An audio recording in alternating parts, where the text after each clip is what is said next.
Hello students, welcome in अ सहज शिक्षण YouTube channel.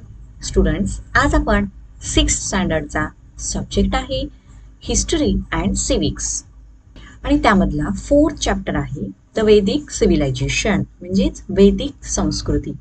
तर या चॅप्टरचा आपण कंप्लीट एक्सरसाइज बघणार आहोत. तर या आधीचे तीनही चॅप्टर्सचे जे एक्सरसाइज आहेत हे ऑलरेडी चॅनलवरती अपलोड केलेले आहेत. ते त्यासाठी प्लेलिस्ट बनवली आहे. त्या प्लेलिस्टमध्ये जाऊन तुम्ही ते तीनही एक्सरसाइज बघू शकता. आता तुम्ही जर चॅनलवरती नवीन असाल तर चॅनलला पटकन सबस्क्राईब करून घ्या, म्हणजेच तुमच्या स्टँडर्डशी रिलेटेड जे जे व्हिडिओज मी अपलोड करीन त्याचे तुम्हाला नोटिफिकेशन मिळेल, ते तुम्हाला बघता येतील. सो चला आता आपण स्टार्ट करूयात. Question first, name the following with reference to the lesson. तर धड्याचा आधार घेऊन आपल्याला त्यांनी काही नावं विचारलेली आहेत ती लिहायची आहेत. फर्स्ट, वुमेन स्कॉलर्स इन वैदिक लिटरेचर. तर वैदिक साहित्यामध्ये विद्वान अशा स्त्रियांची नावं आपल्याला विचारलेली आहेत. आन्सर आहे Lopamudra, Gargi, Maitreyi. Second, means of entertainment in a Vedic period. तर वैदिक काळामध्ये एंटरटेनमेंटसाठी कोणती साधने होती, मनोरंजनाची साधने कोणती होती? Answer, singing, playing a musical instruments, dance, board games, chariot race and hunting.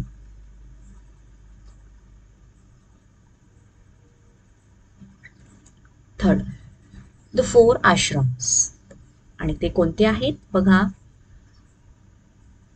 ब्रह्मचार्य आश्रम, गृहस्थाश्रम, वानप्रस्थाश्रम आणि संन्यासाश्रम. तर हे आहेत ते 4 ashrams. Okay, then second question is the right or wrong.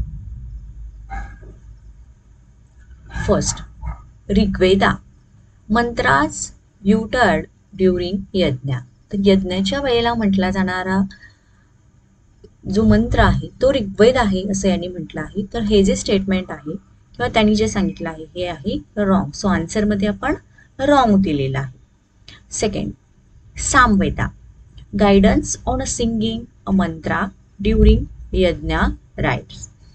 तर यज्ञाच्या वेळेला मंत्र म्हणत असताना मार्गदर्शक करणारा आहे हा आहे सामवेद. सो हे जे आहे त्यांनी दिलेलं हे राईट आहे. Third, Atharvaveda. The Veda derived its name from Atharva Rishi.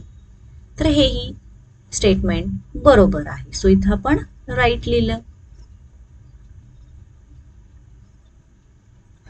तर चला स्टुडंट्स, तुम्हाला व्हिडिओ आवडत असेल तर पटकन व्हिडिओला लाईक करा, चॅनलला सबस्क्राईब करा आणि आता आपण नेक्स्ट क्वेश्चन काय ते बघूयात.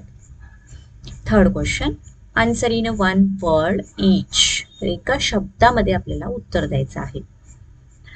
Okay, first, the language of Vedic literature.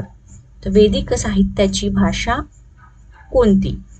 Answer आहे Sanskrit. Second, the meaning of Veda. आणि आन्सर टू नो म्हणजेच माहित असणे.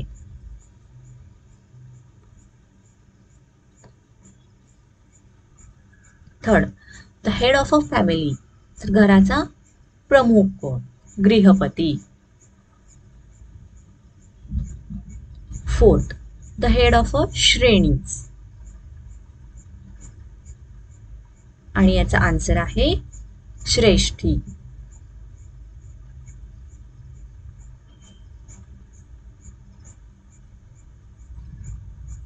चला विद्यार्थ्यांनो, व्हिडिओ आवडत असेल तर व्हिडिओला लाईक करा आणि तुम्हाला इतर कुठल्या विषयाचा एक्सरसाइजचा व्हिडिओ हवा असल्यास कमेंट बॉक्समध्ये कमेंट करून नक्की कळवा. फोर्थ क्वेश्चन आहे नेम द फॉलोइंग. त्याच्यामध्ये first, the musical instruments you know. तर तुम्हाला माहिती असलेल्या म्युझिकल इन्स्ट्रुमेंट्स कोणतेही लिहायचे आहेत. चला आन्सर लिहूयात. आपल्याला माहित आहे गिटार, ड्रम्स, पियानो. याच्यामध्ये तुम्हाला अजून जे काही इन्स्ट्रुमेंट्स माहीत आहेत त्याचे सुद्धा नावं तुम्ही ऍड करू शकता. Second, 2 modern ornaments of women. तर स्त्रियांचे मॉडर्न आधुनिक असे दागिने कोणते ते लिहायचे आहेत. तर याच्यामध्ये इयररिंग, नेकलेस हे आपण आन्सरमध्ये लिहिलं आहे.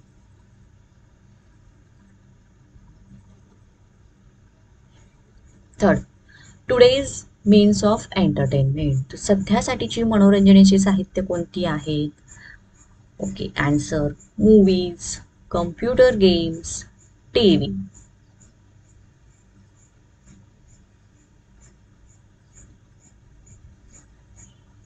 Now next is the fifth question, answer in short. In that question 1, what foods were included in the diet of the Vedic people? वेदिक काळातील जे लोक होते तर त्यांच्या आहारामध्ये कशाचा समावेश होता? See the answer.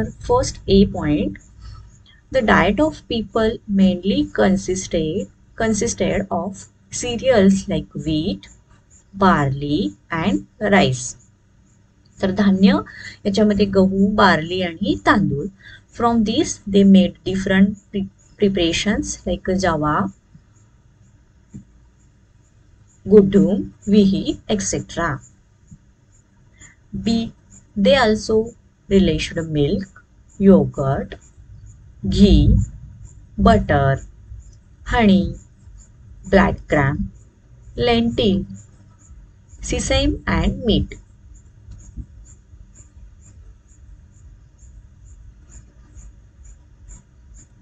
Second, why were the cows priced highly? See answer. First A point आहे, cows were used as a means of exchange. They were highly priced. B point, for the same reason, people took great care that their cows should not be stolen.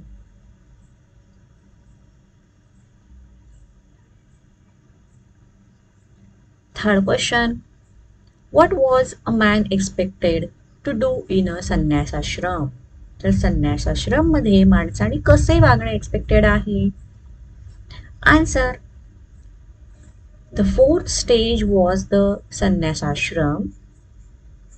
At this stage, a man was expected to renounce all relations, lead a life in order to understand the meaning of human life, and not stay in one place.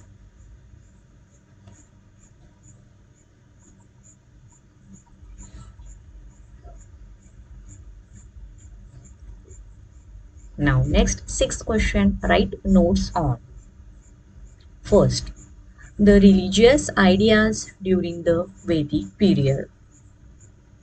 Okay, see answer. Point A, in the religious ideas of Vedic period, forces of nature such as the sun, wind, rain, lightning, storms, and rivers were given from the deities. B, yajna is the act of offering havi into fire. The Vedic people put offering म्हणजेच त्याला हवी, हवन म्हणतो आपण, into the yajna, fire, to please the deities.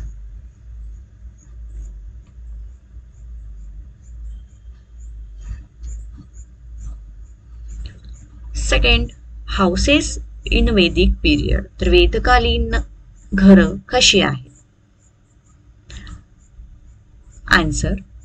The houses during the Vedic period were earthen or wattle and dog constituents. Wattle means woven lattice of wooden strips which is daubed with clay mixed with cow dung. तर त्यांची जी घरं होती ही लाकडाच्या स्ट्रिप्सनी बनवलेली असायची आणि त्याला माती आणि जे गाईचे शेण आहे हे मिक्स केलेलं असायचं आणि त्याच्यावरती ते सारवलेलं असायचं. अ हाऊस वॉज कॉल्ड गृह और शाळा.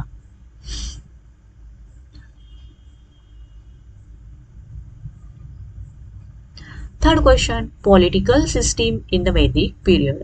तर वैदिक कालीन पॉलिटिकल सिस्टीम कशी आहे याच्यावरती आपल्याला नोट द्यायची आहे. Answer A. The main duties of king were to protect the people, collect taxes and run the administration efficiently. तर तिथल्या राजाचं काम असायचं की लोकांची सुरक्षा करणे, कर वसूल करणे आणि ॲडमिनिस्ट्रेशन जे आहे हे इफिशियंटली चालू ठेवणे. B point, in order to run the administration smoothly, the king appointed various officers like the Purohit, the Senapati and Bhagdut. C. There were 4 institutions who guided the king: Sabha, Samiti, Vidhat and Jana.